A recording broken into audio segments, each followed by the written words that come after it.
Philippe Lazzarini, UNRWA Commissioner General. Welcome to Al Arabiya, sir. Talal, thank you very much for inviting me. Commissioner General, you visited Gaza less than a week ago. What did you take away from that visit? I went indeed for 3 days to Gaza, and I have to say that I have been struck by the trauma inflicted to the population in Gaza. Basically, everyone I met, whether staff, colleagues, or people at the hospital, explained to me their gripping fear during these 11 days that many have described to me as being hell on earth. Basically, they were telling me how every day at home, when they went to bed, they were wondering if they should all sleep together or if they should sleep scattered. The question being ultimately, should we all die or should we make sure that the member of the family survive? I have to say that the human toll has been very high. More than 250 have been killed, 66 children, among them 19 children from UNRWA. There have been also a civilian killed in Israel, 12 of them. But beyond these figures, we had quite a number of, lost life, people beloved, and among all the people who have been injured in the Gaza Strip, you have also destroyed dreams. But the fear, the constant fear the people have gone through, even if they did not lose someone within their family, they all thought about death. Gaza is a place where there is no place to hide.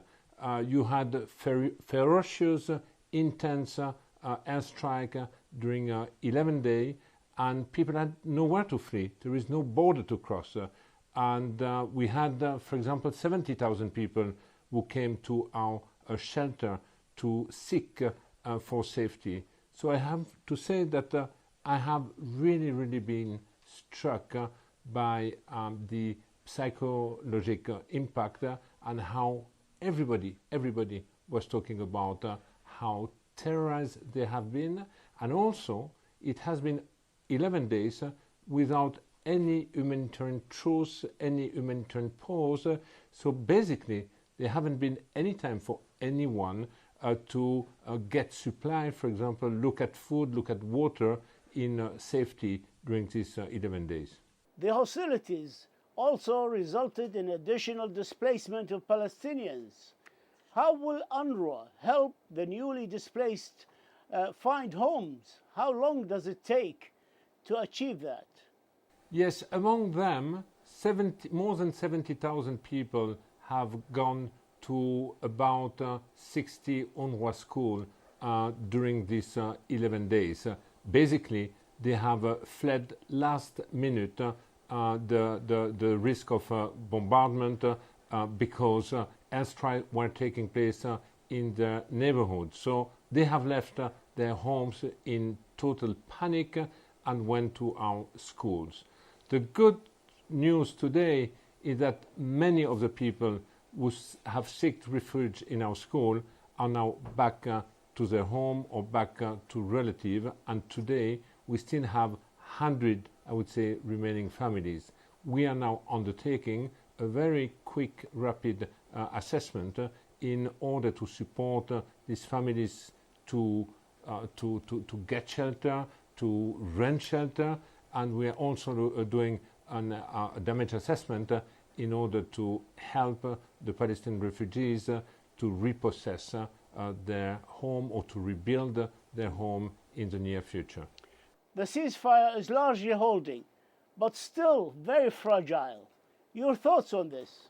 Yes, listen, what strikes when you go to Gaza is there have been so far now 4 conflicts in 13 years. The population in Gaza has been under blockade for 14 years. There is absolutely no doubt that their resilience has eroded over the last 14 days.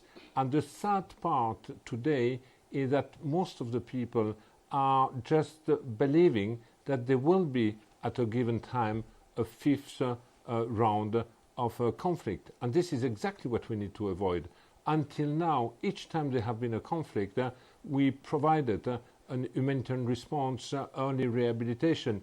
This is definitely needed for the people in Gaza, but that's not enough if we want to avoid a relapse. We have to make sure that this is complemented by a genuine political trajectory. Trajectory means also lifting the blockade for the people, for the trade, for the goods, in line with UN Resolution 1860. The United Nations announced on Thursday a flash appeal of $95 million through the coming 90 days. UNRWA also issued a flash appeal for $38 million for an initial 30 days from the 10th of May for the most immediate humanitarian needs. How is the response for the UNRWA appeal doing? We have indeed issued a flash appeal during the war, during the bombardment. We have also revisited our appeal of 1 week ago, because at that time we had thousands of people in our shelter. These people have now gone back home, and we are reprogramming in order to support these people to go home and to rehabilitate their housing. So UNRWA is in a very close contact with the rest of the UN family, and will also be part in the future of any rehabilitation, recovery and reform plan which will be prepared later on. So far we had a number of reactions from member states. I would say the response to the flash appeal of UNRWA has been very positive. We are still waiting announcement from member states, but the task ahead of us will also be quite tremendous. At the Security Council, I have also highlighted the importance for all of us to have a strong UNRWA, a predictable UNRWA, capable to properly deliver its services, education, health, social safety net to the population, because I do believe that a weakened UNRWA can only fuel, I would say, the current and ongoing volatility and destabilization that we have observed here in the region. It's not only the US, but also other donors, countries, conditioned any future financial assistance to Gaza that it shouldn't fall in the hand or for the benefit of Hamas. How can such condition be achieved? As far as UNRWA is concerned, we are a direct provider of our assistance. All our staff, we have 13,000 staff in the Gaza Strips, many teachers, many nurses, doctors, engineers, sanitation workers, and we are direct implementer of the services. So any support which is provided and channeled through UNRWA goes directly to the community, and the community in Gaza are the 70% of Palestinian refugees. This, as you said, was the fourth conflict in 14 years. How can donor countries be sure that what is rebuilt now is not going to be lost again in the future? An humanitarian response, a rehabilitation and recovery response in the context of Gaza will definitely not be enough. We need to do what's required to prevent a relapse, and I do believe that means we have to complement this with a political trajectory, a genuine political trajectory, which means also in the context of Gaza, lifting the blockade, and by lifting the blockade, allowing people, goods and trade again to cross in line with Resolution 1860 of the United Nations. How can we guarantee the access to restructuring materials that the Gazans need, considering the blockade and the stage of siege on Gaza? As you know, there is a mechanism for goods to enter into Gaza in Kerem Shalom, through Kerem Shalom. it is true that when we talk about reconstruction and rehabilitation, we will also need construction material. But again, as I said before, as far as UNRWA is concerned, whatever material will enter under our auspices will be directly implemented by the agency. And the United Nations is also discussing with partners about a mechanism which would be under the coordination of the UN in Gaza. Hospitals, schools, desalination plants, power plants, and sewage plants have been all affected and impacted. How long will it take to repair and rebuild, and will all destroyed homes of Gazans be rebuilt? Well, you know, this is a very good question, because when I was in Gaza this week, people were telling me that some of the houses which were supposed to be rebuilt after the conflict in 2014 were still not rebuilt. So we all know that reconstruction, unfortunately, will take time. It all depends now on the willingness of the international community to fully support the reconstruction of Gaza. But I do believe also that this reconstruction will take place if at the same time there is this political track helping, supporting, boosting, in fact, this rehabilitation reconstruction effort.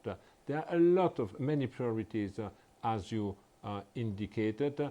Among them, the water sewage system in some area of Gaza are absolutely key. When I was there, I have seen colleagues working around the clock to restore, in fact, water and water sewage system for the Jabalia camp, for example, but there are many other pipes elsewhere in the city which will need to be repaired.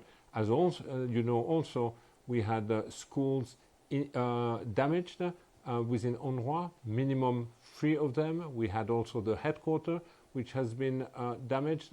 We heard about health center being damaged, and you also heard about the lab for the COVID prevention, which has also been impacted in the Gaza Strip. So yes, reconstruction rehabilitation will be a priority. The focus should be on the services for the civilian population, yes, in the Strip. But at the same time, we will have to make sure that people who have seen their houses completely destroyed or damaged be also supported. How concerned are you about the Sheikh Jarrah evictions that were put on hold, but the legal process is set to resume in the coming weeks? I met also the representative of the families of Sheikh Jarrah a week ago. I intend to go to visit them on the ground. They told me under which fear, day-to-day fear, they are living under, this fear of being again dispossessed of their house, of being displaced a second time, to be forced to leave. I was also asking that an end be put to these illegal practices. Mr. Philippe Lazzarini, UNRWA Commissioner General, we thank you and the UNRWA employees and staff who were on the front lines during the 11 days war, with personal risk to themselves, helping the Palestinian civilians. Thank you all, but please convey this message to all your UNRWA courageous employees and colleagues. Thank you so much for this message. I will definitely convey this appreciation to my colleagues who indeed on a daily basis had to take this difficult decision to leave their family behind in fears in order to serve and support the civilian population. Thank you so much. Thank you, and, sir. I will do this.